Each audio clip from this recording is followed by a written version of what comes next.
out of the closet into the light of day.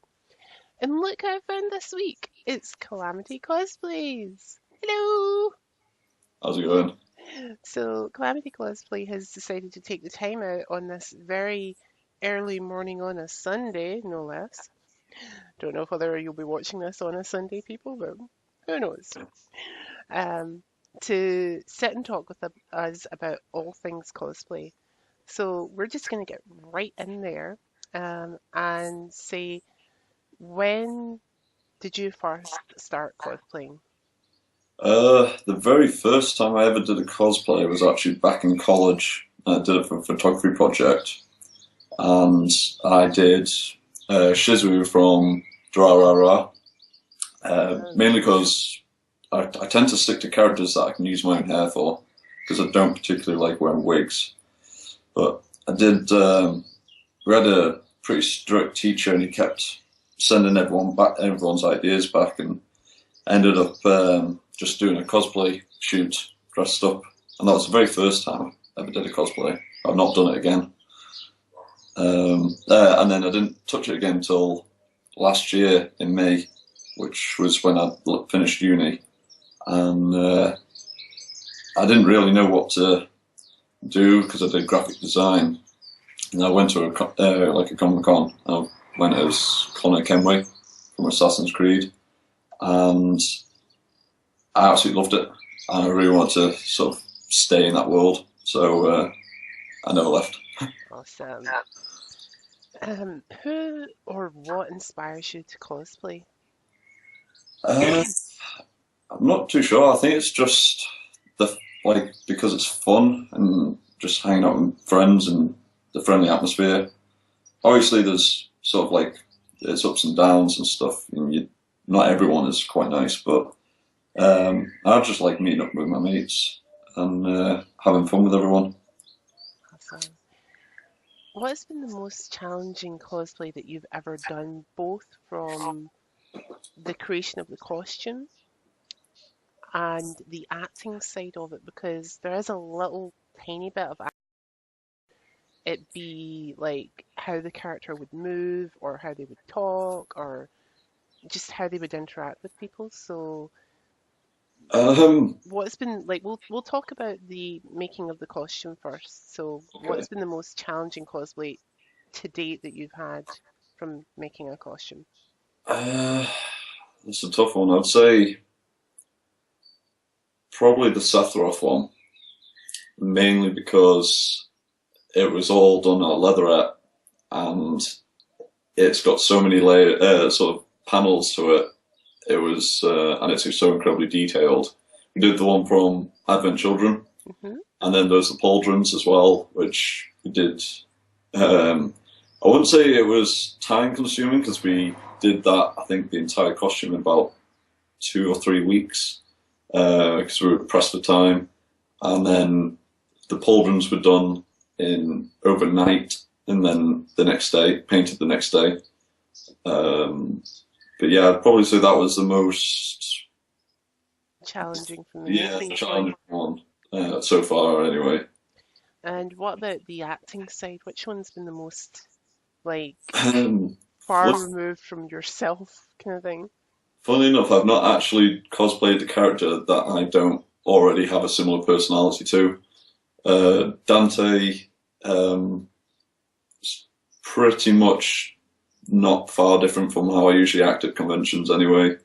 And then, unless I force myself to smile, my face just goes back into resting angry face. And so I'm quite lucky with that.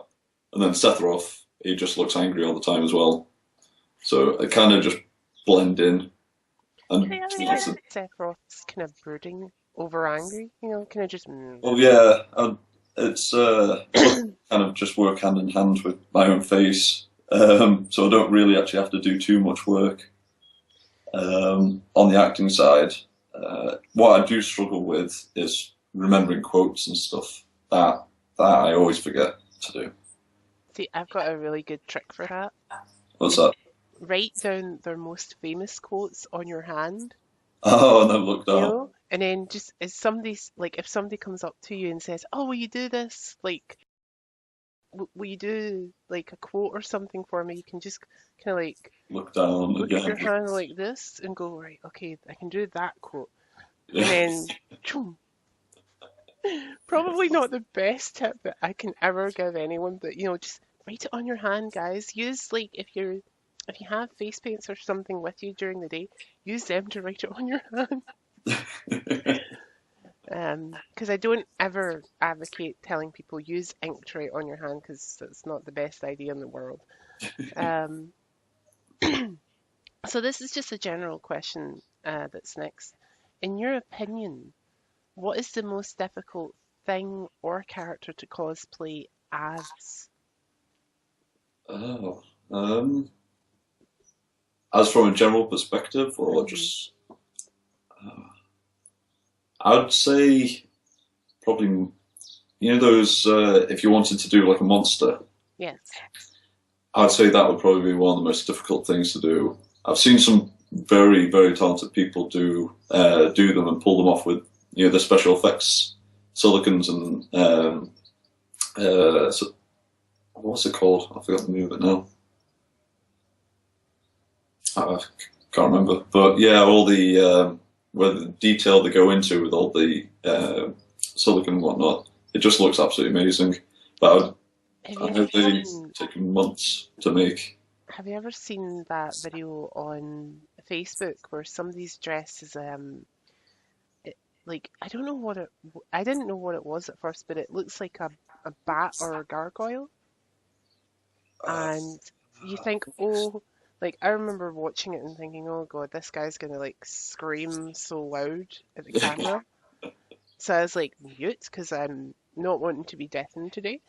Um, but what actually happens is he must pull like some kind of hidden string yeah, because his wings expand like uh, massively big, yeah, and it's somewhere at some American Comic Con, but yeah. it was so amazing because like it's just like how do they manage to do things like that, like work all this out, and they just kind of like Well, and that's I've seen other costumes like it as well.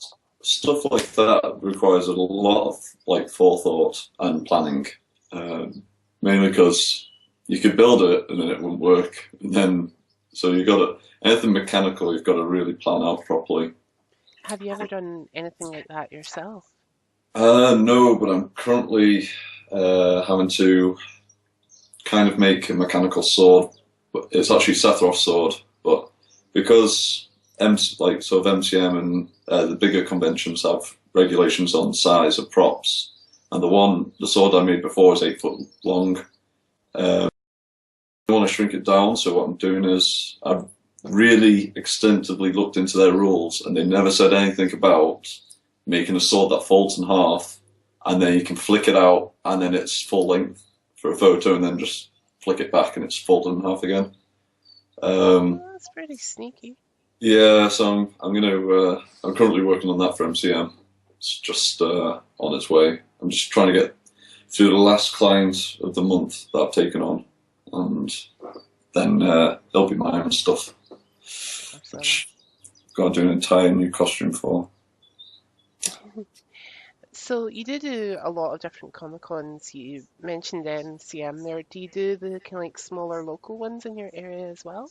Yeah, I went to York last year and the Sheffield cons. I went up to Newcastle, uh, I think it was last month.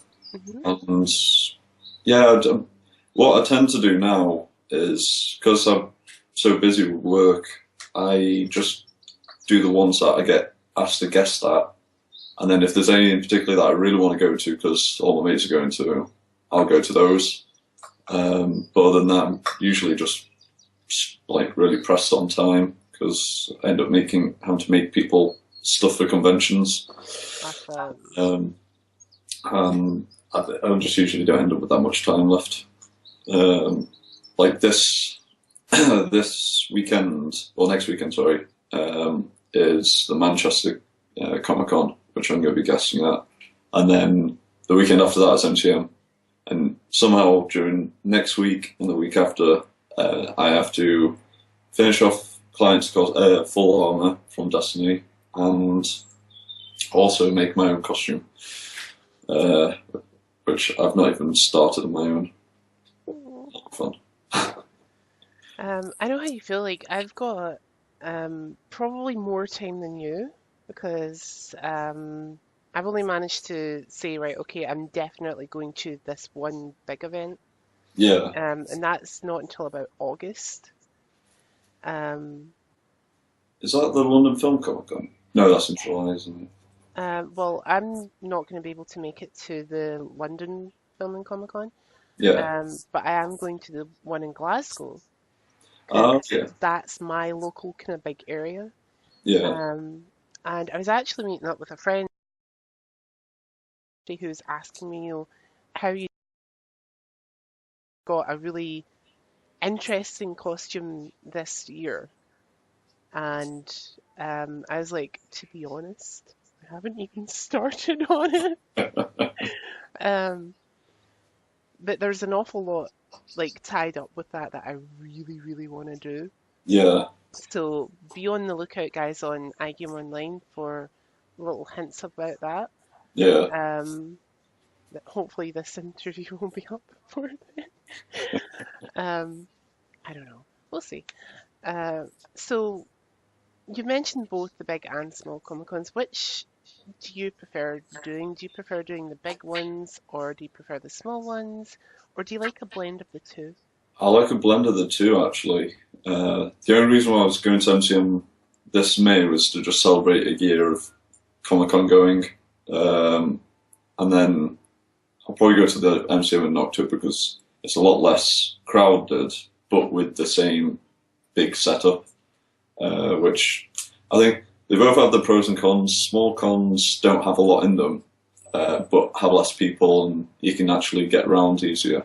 Hmm. And then big cons have way more, but much, much more crowded with people. So they kind of blend in together, and I think I like them both, really. Awesome. Um, when you've actually been going to these events, have you ever entered into any of the competitions? I think I've only entered into the York one last year, and then the one Doki Doki Manchester last year. I think they were the only two competitions I entered because I ended up after that I started guesting at events and then where I do the judging, so I can't enter the Masquerade that I'm judging in. For the ones that you've entered into, have you ever won anything from them? And if you did, what was running through your mind when that happened? No, actually, I didn't. I think I know one of the ones I was guessing at. One of my mates told me that when people do it sort of professionally, because I do it as a business, they kind of tend to go for people that are doing it as a hobby over that. And that's when I stopped like sort of guessing. So I thought, okay, wait, that's a very valid point. If someone's doing it as a job to make, like making costumes and props for people that want to go to these events, I may as well just take a different angle from it. And that was pretty much when I stopped entering the masquerades. If it was for like a big competition, I'd probably make my own costume and go from it straight on. But for the all the other ones, I'd end up now just judging them. You see some absolutely amazing costumes, absolutely amazing. The time some people put into them. We actually got the chance to speak to somebody who's judged things before, and I'll ask you the same kind of question that I asked her. Yeah. Just how difficult is it for you to judge a masquerade? I absolutely hate it. I won't lie. I hate it. The only downside to guesting is having to judge the masquerade, and I absolutely detest it.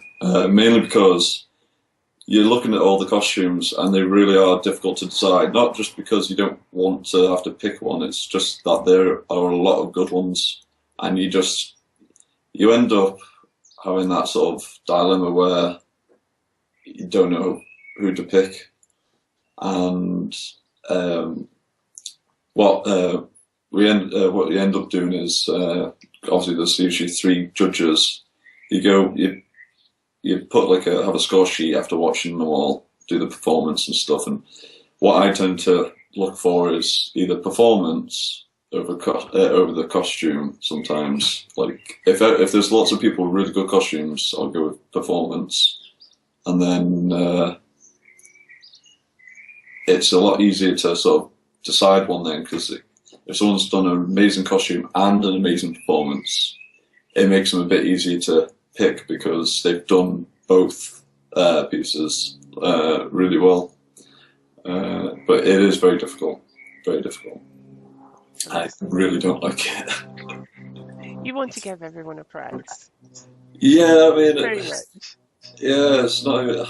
It's just the whole first, second, and third place, and then runner-ups. It does make it difficult. Okay, as a judge, I'm sure that you'll have noticed a lot of diversity within age groups when it Yeah, comes to cosplays. yeah, Is people, I say as a judge there, as a cosplayer, I'm pretty sure, but more so as a judge, I'm pretty sure you kind of picked up on there's a lot of different age groups that do this. Um, they tend to separate it nowadays. They separate it into under 16s. So, and then if there's a lot of even little smaller kids, they do sort of like pre-teens, and then it depends on how many there are of the age group entered in, and then obviously there's over 16s that all sort of get judged together.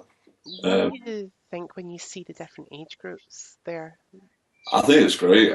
One of what I absolutely love seeing is when parents and the whole family turn up together. I remember at LFCC there was mum and dad in costume, and then they had all their kids dressed up as Deadpool, Spider-Man, and all sorts of little Avengers, and they were all doing poses and stuff, and it was so friggin' adorable. That is so great. Uh, Um, really cool. what do you like? You mentioned the family there. What do you think when? Because like also like myself, you're in the UK, Yeah. so um, we have Doctor Who over here, which is something that other people in the world are like crazy for, and I'm like, I just don't get it. I know, yeah. Um, uh, what do you think about going to Comic Cons and you see these, I hate to use this term, but kind of much older people, like people near enough in their um, 60s and maybe 80s, and they're kind of coming as Doctor Who characters. I mean, Oh, what's your concept on that? I absolutely love it because I really do think cosplay is for anyone, whoever wants to do it. I saw I think it wasn't in a convention, but it was in a video, and they did an old chap did Inspector Clouseau, and someone was dressed up in a Pink Panther onesie. It's really really cool. I just thought it was absolutely brilliant. But yeah, different age, like the whole age group. It's not just subjected to just some people. It's better when it's open to everyone. Yeah. Um, I was mentioning in my last interview with somebody that there was a picture on Facebook of a woman who was either just turning 99 or she just turned 100, and for her birthday she didn't want to like spend time with her family. God, no.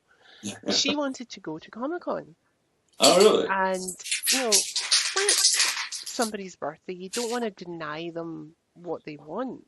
Yeah. You know. So she got to go to Comic Con, and she didn't just go to Comic Con. She's like, nah, I don't want to just go there. She actually went there in cosplay. Oh wow, that's brilliant. And for me, because I'm a fanatic of this kind of comic book brand, she went as Wonder Woman. Oh yeah. And I was like, whoa, that is like awesome. She goes as Wonder Woman. And the added bonus to that is the fact that she's pretty much um, been around for the entirety of Wonder Woman's existence. Oh yeah, So there's that no puts a whole better, to it. Yeah, yeah, there's no better, um, what's the word? There's no better honor for like the descendants of the people who made Wonder Woman than to yeah. have this woman saying, I've been around for this character and well, for this character's existence, and I think she's awesome, so I'm going to cosplay as her. I think that's such a great tribute to Oh, that that's character. definitely. Yeah. Um, so what are top five, and if you can't get five, we'll go with three, funniest things you've ever seen at a Comic Con? Oh, funniest things. I know it probably shouldn't be necessarily funny, but it was funny at the time. We were at MCM, and I think it had just finished up for the day. And we all headed to the Fox for drinks, Hmm. and there was one chap spinning his lightsaber around, and a girl walked up behind, and he carried on spinning the lightsaber, and he turned around and he hit her right in the face with the lightsaber. She spilled all the drinks everywhere, and even though no, I shouldn't have laughed, it was just one of those moments where all you could think was, why were you spinning your lightsabers around at a pub? And it was so funny. And then obviously, yeah, it wasn't. It was afterwards you realise, oh, I shouldn't have laughed at that. But it was, I think that was probably one of the funniest. Um, um, I'm trying to think now. Uh, you know when your mind goes blank and you can't think of anything. So, uh,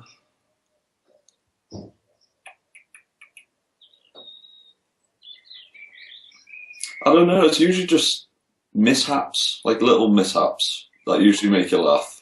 Um, but then it's what's great is people who always Comic Cons, they always clamour to help, like help you out and that. I remember when I was at I think it was uh, it's called Millsborough on Teesside Unleashed, and I went to Sephiroth with the 8 foot sword. And what I didn't realise is it was such a low roof that my sword was pretty much touching the ceiling. And it was the ballroom bit that it was in was basically 2 ceilings high, and the Uh-huh. sword was pretty much right up, nearly touching the ceiling. And I didn't realise it got caught in a chandelier. And I carried on walking, and everyone was just shouting Sephiroth, and I was just like, "What? What?" And they were like, "The chandelier, the chandelier." I was just like, "Oh crap!" And I'd nearly ripped it out.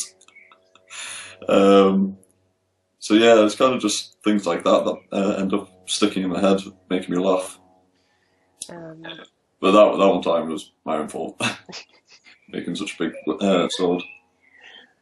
um, so when you've been going to these like Comic Con events, what is the one thing that you find the most exciting and maybe not so much anymore since you've been doing them for about a year, but when you first started, or possibly now, what is the one thing you find the most nerve-wracking? Uh, I once trying to think now. I think nerve wracking for me would be because a lot of my costumes are like open shirt and such. It's sort of do I look am I looking good today sort of thing, and it's a bit just more of like self consciousness. Um, and then I think one of the sorry, what was the question again? Mine went blank. What's one of the things that well, most nerve-wracking and the one thing that you're most excited about when doing Comic-Con events? I'd say most excited is getting to show off all the props and stuff I make. Um, nerve wracking, yeah, would probably actually just be do I look good today? And then I know it sounds a bit vain, but it's just one of those things because the characters that I've done are like really sort of good looking guys, so I want to make sure that I'm actually just doing my best to sort of portray that in real life, and not just like through the costume, but actually actually looking good that day, and then sort of just doing it justice. So yeah, I'd say that's probably the most nerve-wracking part. It's just making sure I look good. I think that's like even though every cosplayer says you don't need to be a certain way to portray a certain character, you know, like do what feels comfortable to you. Oh I think yeah, subconsciously we all think, right, um, I hope I look really good and I can really portray this character like almost exactly to what I've got in my own head, kind of thing. yeah. I Uh, mean, I think there's sort of two types of people. There's people that are in it to have fun, and then there's people that are in it to have fun, but also they want people to like their costume, like so much they want, or they just really want to be that character for the day, and so they want to make sure everything's perfect. And so I'd say it's just whatever the person's sort of really wanting to go with the costume with, and making they'll either put more time in and end up spending less time at the actual convention because they're getting ready. But yeah, it's one of the things I love about Comic Cons. It's just so open. You can just do what you want, all within reason, obviously. for me, this is kind of something that I can sympathize with the looking good part. I did, and it's kind of like a funny thing as well, so it's kind of gives you a chance to think of another funny thing. Um, I recently went to a kind of smaller Comic Con convention in Glasgow, and I started my cosplay career, Yeah. in quotations there, as a male version of Harley Quinn. Oh yeah. And since it was like two events removed from when I actually started, I was like, okay, I've only really cosplayed as this kind of almost classic and um, zombie version of a male Harley Quinn. I need to kind of up the ante. So I did a almost kind of Suicide Squad look Oh where yeah. I ripped the hell out of a t-shirt. And I remember doing my makeup and I was like, oh, I really love my makeup. I fixed my hair the way I wanted it to look, so I looked really, really kind of Harley-esque and cute. Yeah. And I had my mallet, I had my look sorted out, and I just kind of went outside from the changing area. And in order to get up into the convention, I had to walk past the front doors of the building. Yeah. And it was really, really cold that day because it was, I think it was actually in, I think it was early this year actually. Oh But it yeah. was like really, really freaking cold. And somebody opened one of the doors, and this blast of cold wind hit me as one person said, oh, can I get a picture of you? And I'm like, oh, yes. Um, and anytime somebody wanted a picture of me, they brought me to the same spot. And at one Oh point, right, outside in the cold. yeah, and at one point, the people at the front door just opened the front doors altogether, and I'm like, I hate all of you. So trying to stay in character at that point was like, because Harley, as you know, she's got this really bubbly personality, Yeah. and it's like I'm trying so hard to stay whatnot. I'm like trying to stay so bubbly, and all I really want to do is use this cardboard mallet to smack someone. It's like, please just let me hit someone with this, because I'm so freaking cold. I was going to say a lot of people don't tend to think about that when, because a lot of costumes can either be really thin or really thick, so they're either cooking or they're freezing. There doesn't really usually be any leeway between the two.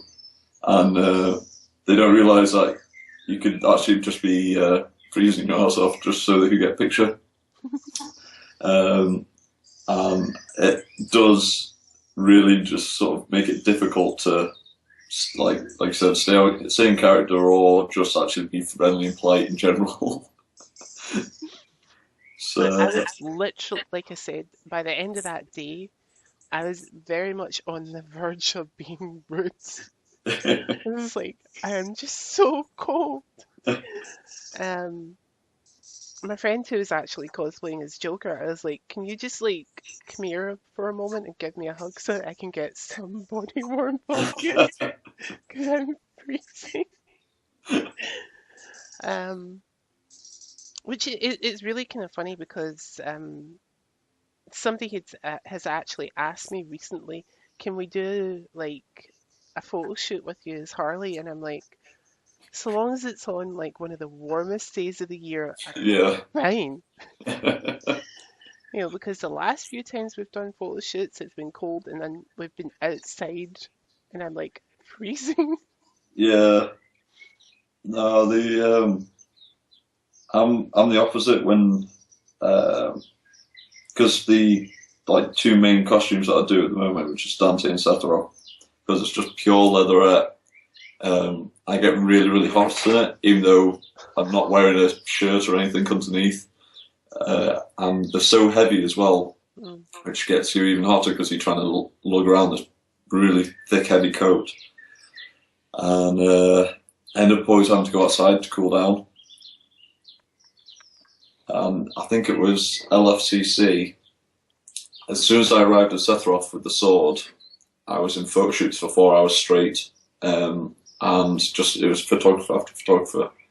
Because I bumped into a girl who was cosplaying as Aerith, and everyone wanted photos of me stabbing her. And that went on for hours and hours and hours. And I was so tired. There was one guy that did a photo shoot for about half an hour, and I was holding. He wanted like different poses and stuff. And there was one time I was stood there for 10 minutes out like that, and it wasn't a lightweight sword because it was an 8 foot sword. I was holding it out, and my arm was dying slowly. And he's like, "Oh, can you lift up a bit more?" And like over time, my arm was just slowly dropping and dropping and dropping and dropping. He's like, "Oh, can you lift up a bit?" I'm like, just like trying to lift this bloody sword.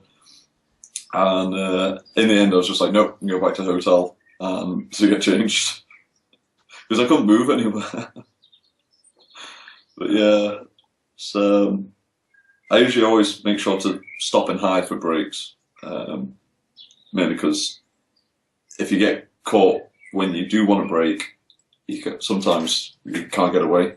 Um, and what a lot, what a lot of people when the first time cosplaying don't realise is that they need to stay hydrated because a lot of these events can get, especially in summertime, really, really hot inside. That was like that is a really, really good point because when I went to my first cosplay event in August last year, Yeah, a lot of the guys that I'd been speaking to were like, okay, you need to make sure you do this, you need to make sure you do that. And one of the most important tips that I got given was make sure you carry with you a bottle of water. yeah, I didn't do that, you know, because I had so much that I was taking with me. I was like taking my video camera with me, I was taking my phone with me, I had to make sure my phone was charged. I had to yeah. have my prop and make sure that it was ready. I had to have my costume, my makeup, everything. And it just like zoomed past me that I should have water with me. And basically, like how you mentioned with Sephiroth, when I appeared as Harley, everybody wanted pictures of me. Yeah, And I couldn't take two steps without somebody stopping me and saying, "Oh, can I get a picture with you?" And I found this concept really, really weird, even though I was like told expect people to like stop you and ask for pictures. I was yeah. kind I was, It's I was kind of like looking at my costume and I was like going, me? Really? You want a picture with me? Okay. Um, I think my funnest memory from last year's Comic Con was this little boy um, noticed me and he was with his dad and he just said, "Dad, look, it's Harley." And I just kind of like smiled at him and said, "Do you want a picture?" And he's like, "Oh, can I, Dad? Can I?" And he was so happy that he got a chance to take a picture with Oh, Harley. And I was like, that is so great. oh, that's so cute. It was. It was just awesome. That kind of thing. I love that when kids are really excited and they see you as like a character they know, Yeah. you know. Well, Um, that's, for kids, I noticed that people have been making, sort of like these internet memes and mhm. stuff. And someone actually made one that I actually really liked and agreed with was, the new Ghostbusters film. Yes. They had a picture of a little girl cosplaying as a Ghostbuster, and Aw. then they had a picture of a older guy cosplaying as a Ghostbuster. They said the new remake of Ghostbusters isn't actually for you guys. You already got two great movies. It's for these little guys, and it was basically for a new generation to have heroes and people to look up to and stuff That like that. I really like that because working with the variety of people that I do, a lot of them are very much so, and I'm going to get into trouble for saying this, but screw this. This is my show. Um, a lot of them kind of do say, "Oh, this isn't going to be as good as like the original," or blah blah blah, and it's like it really is the point that you just made. It's when something gets remade, there is every chance that the reason that it's getting changed from what the original was is to bring it to a new generation. Well, yeah, because they don't have. If making new stuff can be really difficult, like new ideas and concepts, and what um, is quite successful a lot of the time is actually just remaking old stuff, but for new kids, like but with today's technology, which the kids really get into, because a lot of kids don't actually like all the stuff that we watched as kids, because they think, oh, that it's not good quality, the graphics are terrible, and whatnot. So I mean, I think it'd probably be like that with Teenage Mutant Ninja Turtles, the new one, and I mean, adults hated it, but kids loved it. So it's kind of, was it a success or was it, for failure? I think it was just mainly for the new kids to enjoy. Equally, what I think is great is when I just explained about that reaction with the little kid that loved me as Harley. I think it's equally great when you get a little kid like that and a parent that that are both equally as excited to see you Yeah, as that character that they know. And it's such a great thing to see because it's like parent and child sharing a bond over this character, and you're really there, and you're kind of like, yes, I am this character for today, and would you like a picture? Would you like this kind of thing? yeah. Have you ever had that where mums, Um, dads, sons, daughters come up to you together and they're like, I I had it wasn't the kids, it was the father, and he had pram. He had two twins in it, and it was at the London. Kids, look, it's Dante, and he got really, really excited. He's "Can I get a picture of you with my kids, please?" And he handed the phone. He goes, "Dante, Virgil, come here." He named his kids Dante and Virgil. oh I was my just like, God. "This is who you were going to be when you're older." The kids looked so unimpressed. I think that was probably the funniest time I've had someone ask for a photo. Just two very Oh my angry, gosh. disappointed kids, and a very.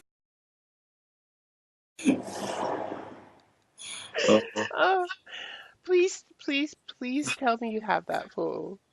I gave him a business card and told him to send it to me, but he never did. Oh, if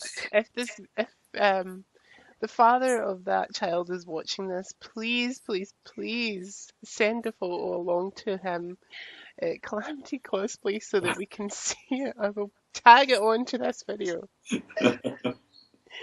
Um, oh, that is just so great.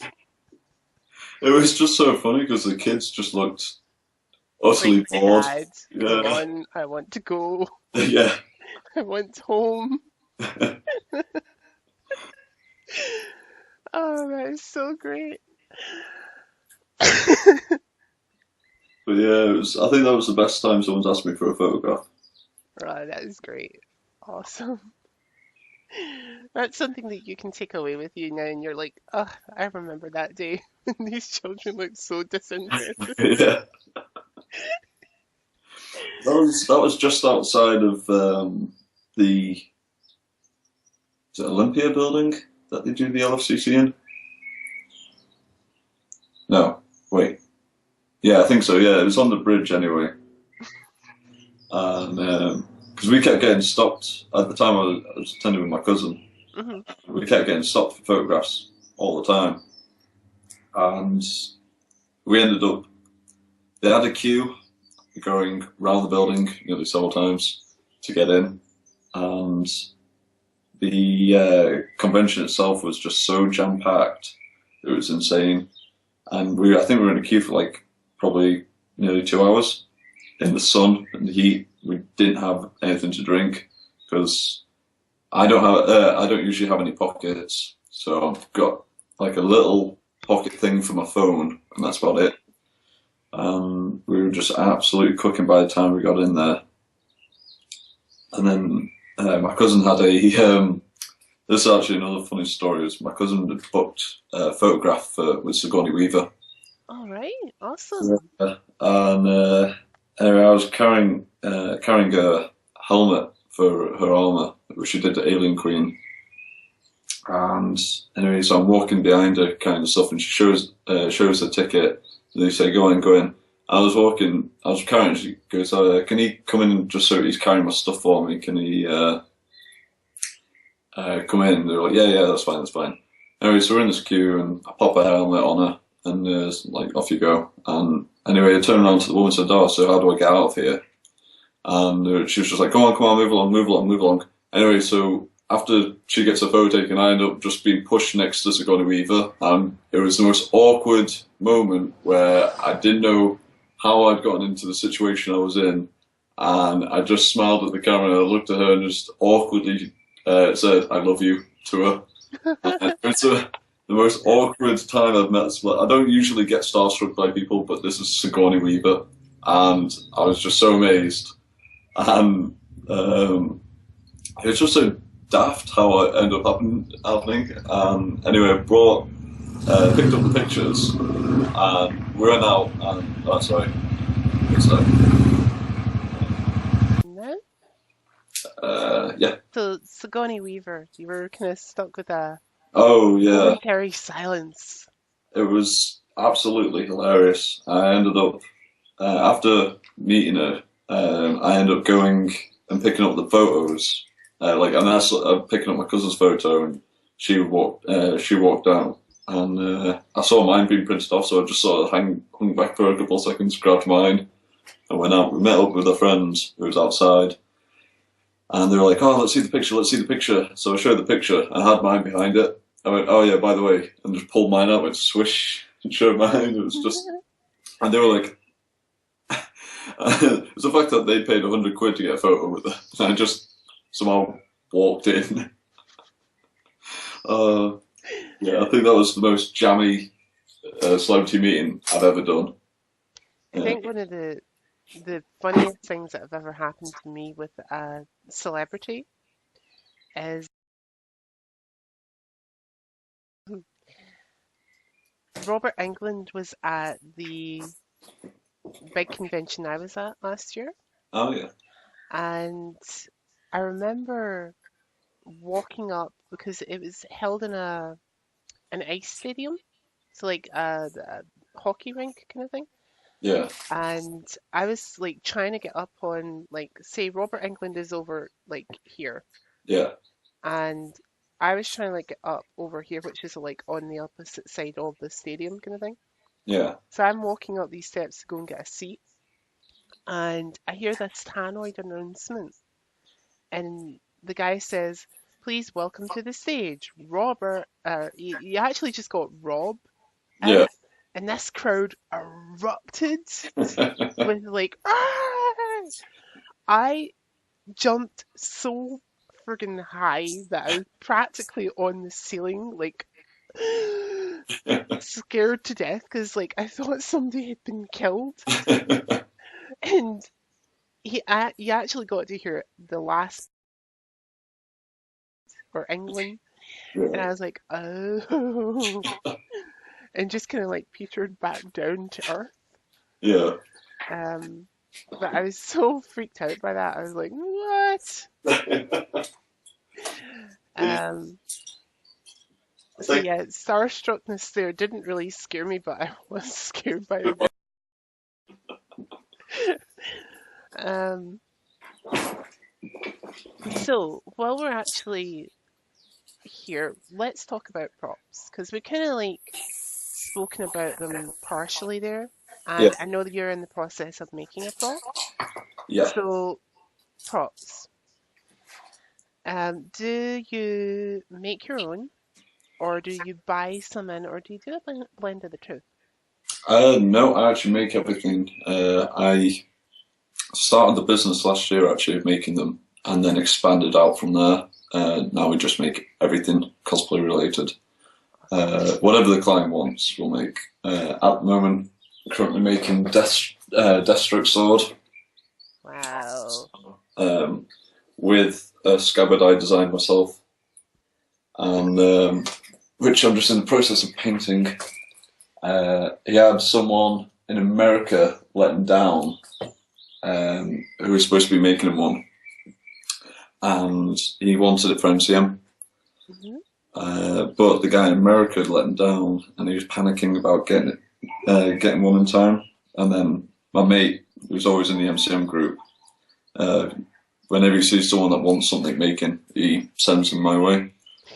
And even though I told him I wasn't taking any more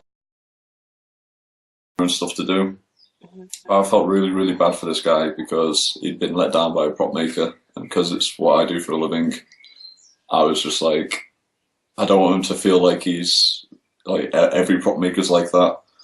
Um, and so I've basically, to be honest, it didn't really take me long to make. I think it took me about a day or so to just to actually assemble it all. But I do 3D printing, and I taught myself how to 3D model, and so I 3D print props and armor, and for the clients, and I know a bunch of people who are going to absolutely hate you for having a 3D printer then because that was one of the things that we've been looking at as part of iGame Online. yeah, And the guy that runs it, a big hello to Whisper. So, hello, Whisper, has been kind of like saying, "Oh, I'd love to have a 3D printer, but unfortunately, I don't have X amount of money to buy a 3D they're printer." very expensive. Yeah, Oh, I just kicked my tower there. Oops.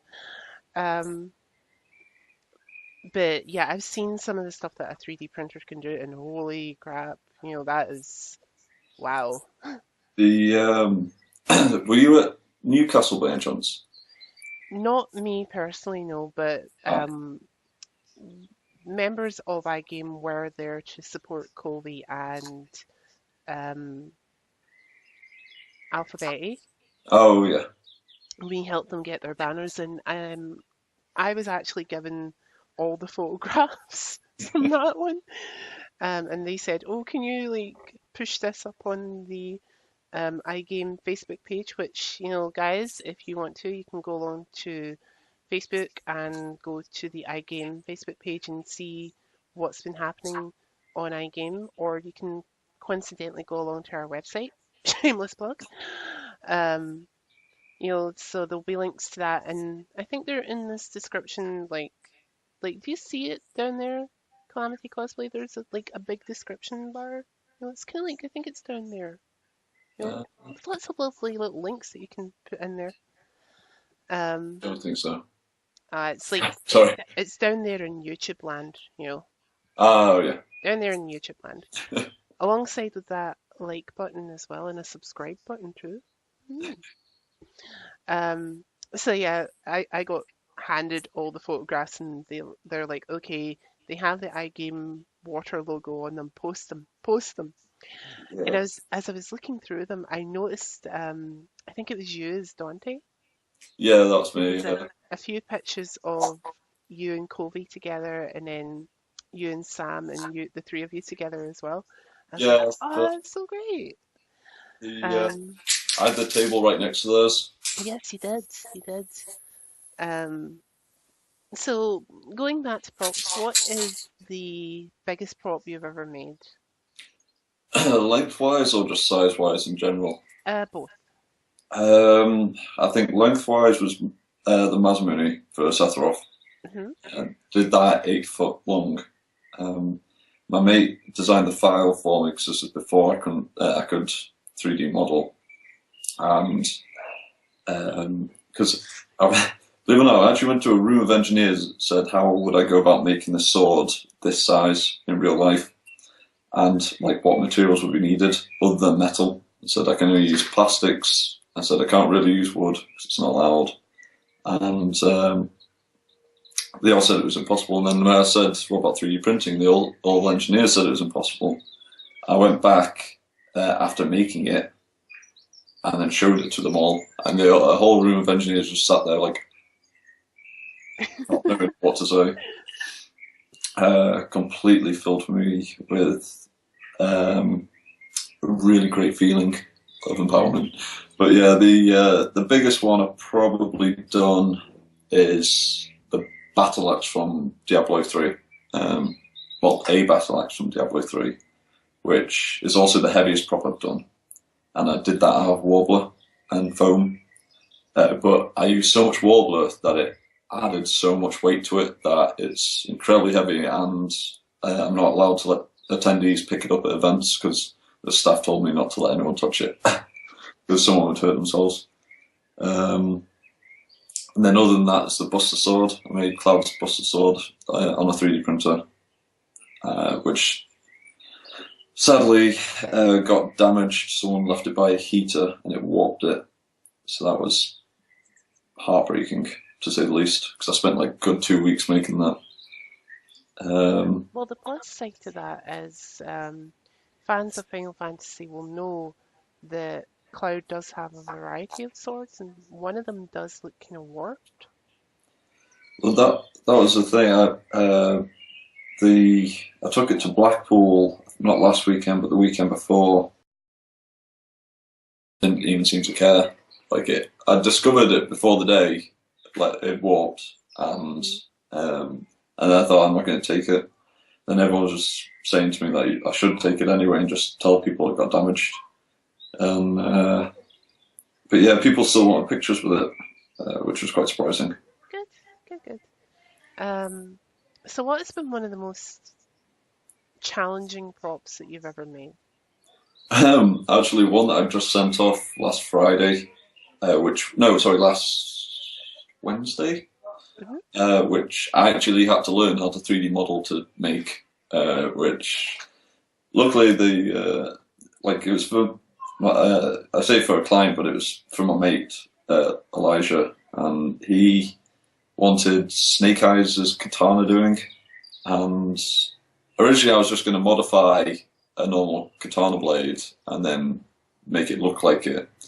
And then it actually just ended up being easier for me to actually learn an entire software and make it, design it, and then print it. So I ended up doing that. I think it took about a month in total because I spent 2 weeks learning, one week learning the software, and then 2 weeks making the file when I could, because I was also working on a client's armor. and then a week of putting it all together and stuff. And it took a while, that one, mainly because I didn't actually want to give it to him. I got too attached to the sword, and it being like my first 3D designed file that I've done myself, I just didn't want to give it to him. But then I realised that I could actually just make myself one as soon as I've done the file. Yeah. Okay, so we're going to do another kind of props question here, and it's props in Comic-Con events versus photo shoots. Oh, yeah. Which kind of props, now you've mentioned you've had a little mishap with your Sephiroth sword, Yeah. and both when doing a photo shoot and when doing a Comic-Con event. When you're going to Comic-Con events now, which props do you tend to take with you? Do you tend to take the ones that are really, really big, or medium, or something that's really small and compact and could fit in a bag or your pocket kind of thing? Uh, Or does it depend on the cosplay that you're doing? it depends on the cosplay I'm doing, I think, because for Dante I need Rebellion, and I've got Ebony and Ivory, which I've got to be extremely careful with Ebony and Ivory because I've made them and they kind of look so good that People they think they're real. are realistic, and I've got to be really, really careful and not drive around with it on the passenger seat like I've done a couple of times without realising. Yes, casual. Yeah, just casually have a gun. But yeah, but Rebellion's 5'5", I think, long, and then Sephiroth is 8 foot. That used to, I managed to be able to fit it from one corner of my truck all the way to the other corner of my truck. So whenever I have passengers in, they're like this for all the weapons. I usually just take everything that I need for the costumes. If I'm guesting, I take like an entire armory, and that truck gets filled with props. And I just I take everything that I've got that I've kept for myself, and then if I'm working on anything at the time, I'll take that to show, for clients. I'll show that. As far as photo shoots go, again, is it kind of similar when you're doing a Comic-Con event? Do you just take what you need with you? Yeah, I wouldn't take everything with me, and I'll just take one because obviously the main focus is sort of like the costume itself as well as the props, but the costume's got the main focus, so it's just taking the props needed for that costume that's getting photographed. Awesome. What advice would you give people in relation to those kind of questions? Like, would you say to them, if you're doing a Comic-Con event, go with this type of size of prop, or how would you best advise them for that? Lighter is better. The heavier you make a prop thinking it feels great, it doesn't feel great after carrying it around for hours on end. You will, and when you do put it down, it most likely get damaged because someone will touch it or knock it over. And so lighter is always better. It really is. And to be honest, it's what's great about 3D prints is that they're dead lightweight.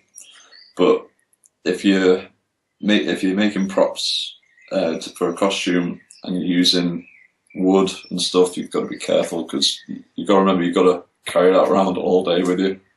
So if you want to make a big prop, go for the lightest materials you can. Like if you've got to use wood for a shaft, use a PVC pipe instead, or something much lighter. And then for small props, it doesn't really matter. You can go heavier because it's a small prop. But if you've got to carry lots of small props, once again, you might want to think about weight. Because albeit like it'll feel great for like 5 minutes, and then just as time goes by, you'll want to just either throw it in the bin or put it down, and you won't be able to. So yeah, I'd say lighter is always better. It may not feel more authentic, but it's a prop at the end of the day, not a real like bow or real sword or whatever. It's just sort of visually aesthetic, not supposed to be real. Awesome. Yeah. Do you teach classes on how to make props? But Do you teach any classes on how to make props, or do you do uh, any tutorials on it? I'm going to be doing them next year because I'm actually planning on taking on an apprentice next year.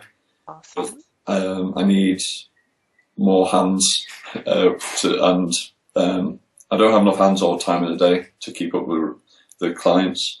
Hmm. So next year I'm going to be taking on an apprentice, and then so I can teach them to do things the way I do it. Then after that, they'll be sort of doing those sort of like weekend lesson things.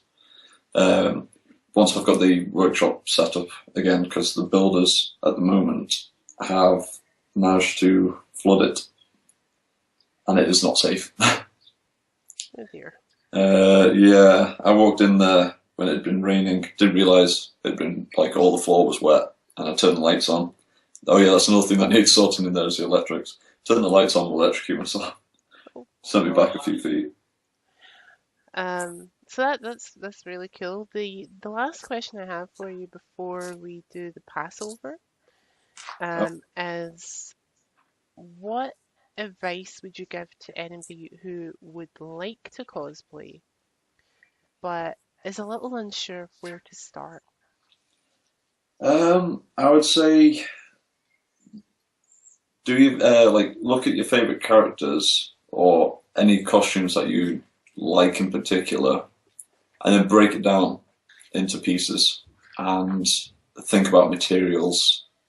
Um, it really is. You've got to, when you're thinking about doing a costume, you've got to, and you've picked one out, you just got to kind of break it down into as small pieces as possible, or all the sections that you've got to go by, and then think about making a sort of list that you can go through. So you do this piece, this piece, this piece, and you just work your way through to get the entire costume done.